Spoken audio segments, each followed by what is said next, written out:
Всем привет, с вами Макс. С учетом того, что я установил электромотор на свой каяк, вероятность того, что я окажусь ночью на Волге в поисках судака, равна 100%. Соответственно, мне необходимо освещение на каяке. Тут я думаю даже больше не о себе, а о проходящих мимо судах. Я еще помню, как на Белке мне это раздражало, когда ночью стоят ПВХшки, ловят рыбу и никак себя не обозначают. Непонятно ни в какую сторону она движется, ни есть ли кто-то там вообще в темноте.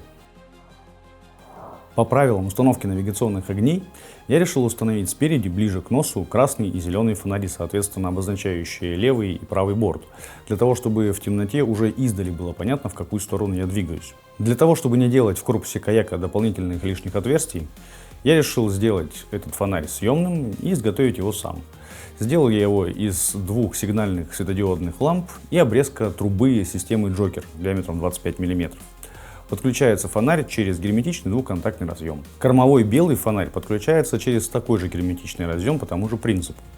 Правда, его я изготовил из одного из прожекторов, который когда-то в свое время не установил на белку. Прожектор жестко закреплен на самом моторе и снимается вместе с ним.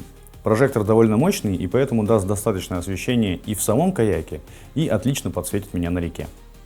При необходимости, а точнее при ее отсутствии, освещение легко демонтируется. Хотя чего я все рассказываю? Давайте я лучше покажу. А вы не забудьте подписаться на канал и поставить лайк.